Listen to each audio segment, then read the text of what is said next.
Lilly Ledbetter did not set out to be a trailblazer or a household name. She was just a good hard worker who did her job, and she did it well for nearly 2 decades before discovering that for years she was paid less than her male colleagues for doing the very same work. Welcome back to Hardball. On Thursday, as you just saw, President Obama signed his first bill into law, the Lilly Ledbetter Act, which will give workers, women workers who allege pay discrimination, more time to take their cases to court. With us now is the Planned Parenthood president, Cecile Richards, and MSNBC's Michelle Bernard, who's president of the Independent Women's Voice. Cecile, welcome back to the show. I want to ask you, what's the historic significance of the signing yesterday by Barack Obama? Well, it's a great day for women. I think it's a new day in America to have a federal government and a president who's looking out for women and families. The fact that this is the first bill that President Obama signed is a wonderful sign that women are going to get fair and equal treatment from the government. Let me ask you about it, Michelle. What's wrong with this bill the president signed? It seems to me it allows women who find out later that they were being underpaid compared to men for the same job or comparable work, that they can take legal action. They don't have to do it within a certain number of days of their hiring. Yeah, that's true. What happened? The case was overturned at the Supreme Court on a technicality. Instead of being able to instead of being forced to bring a lawsuit that alleges discrimination within 180 days, women now have a longer period of time to do that. The problem with the legislation that was signed yesterday is we don't know what the unintended consequences are going to be. Number one, it tells women that you're a victim. Number two, we don't know what the burdens are going to be that are going to be put on employers. Will employers all of a sudden say, if maybe I should hire less women because fewer women in the workplace because they might sue me 20, 30, 40 years from now. Insurance is going to go up. What is the negative impact that this could possibly have on women? And for that reason, the Independent Women's Forum and the Independent Women's Voice does not think that this is a great day in America for women. There'll be nuisance litigation. I think this is a payday for trial lawyers. I think they're going to be very happy. I think we're going to see the shuttle gates open up to all kinds of litigation, okay, some of which will have merit and some of which will not. Cecile, your thoughts on this? No, I think that's completely incorrect. And look, Lilly Ledbetter is a heroine to women and families across America. This is a woman who spent all this time really fighting for what's right for women, which is to have equal pay for equal work.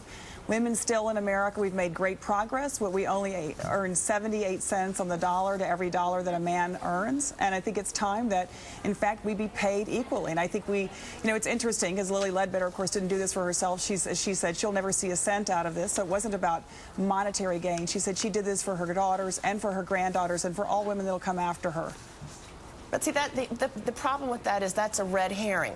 People say that this is about equal pay, that women earn 77 cents on the dollar for every dollar that a man earns, and it's just not necessarily true.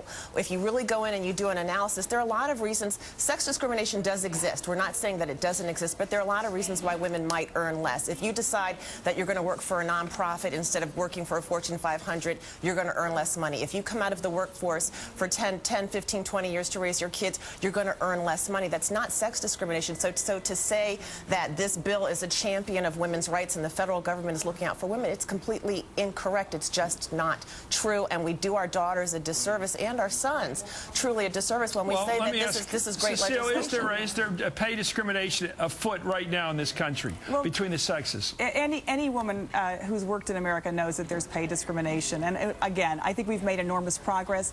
I think the difference about today, we've had 8 long years of a government that really wasn't looking out for women and families, and particularly on issues of equal pay.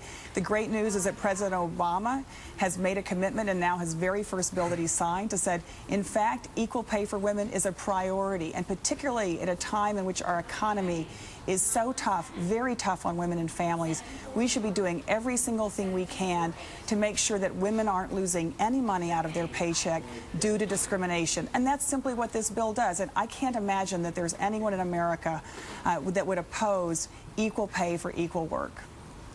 You know, I have to tell you, I'm the male in this, and I'm older than both of you, but I have to tell you that my experience is that women are underpaid. Nurses, I have an intuitive sense that their worth is far beyond what they get paid. Well, far beyond what they get paid. And it's because, isn't it because of their gender? In most cases, they're women who are nurses. Well, they are underpaid. But Chris, here's the point. If you decide you want to be a nurse and you know that it pays less, well, why does it pay less? I don't know why. That's what the market has decided. But if you make a decision that you want to be a nurse instead of a neurosurgeon, then you know that you're going to get paid less. Well, that's not fair because, okay, there are different educational tracks, obviously, to become a neurosurgeon.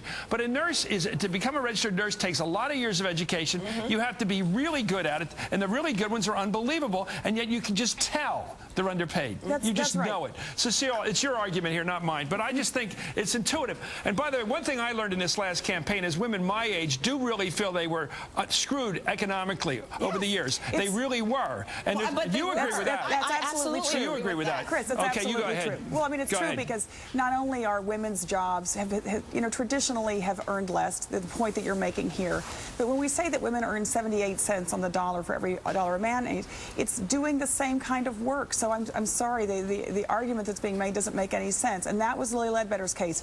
She was doing the exact same job as her male counterparts and earning less money. So all of this isn't about unequal treatment. This is about bringing women simply to the same kind of pay levels that men get. And particularly in this economy where more and more women are single, maybe single mothers, single breadwinners in their household, they need to be making equal pay to support their families. It's not just a women's issue, it's a family's issue. It isn't everyone's issue, but there is not a sexist boogeyman around every single corner that is victimizing women, and we need to remember that. And this act does nothing to ensure equal pay. No one said there was. This is about equity, nothing more. Okay, it's great having you on. Have a nice weekend. It's an important debate. Chris. We'll have it again here. Okay. Cecile Richards, thank you very much. Michelle Bernard, as always. Still ahead.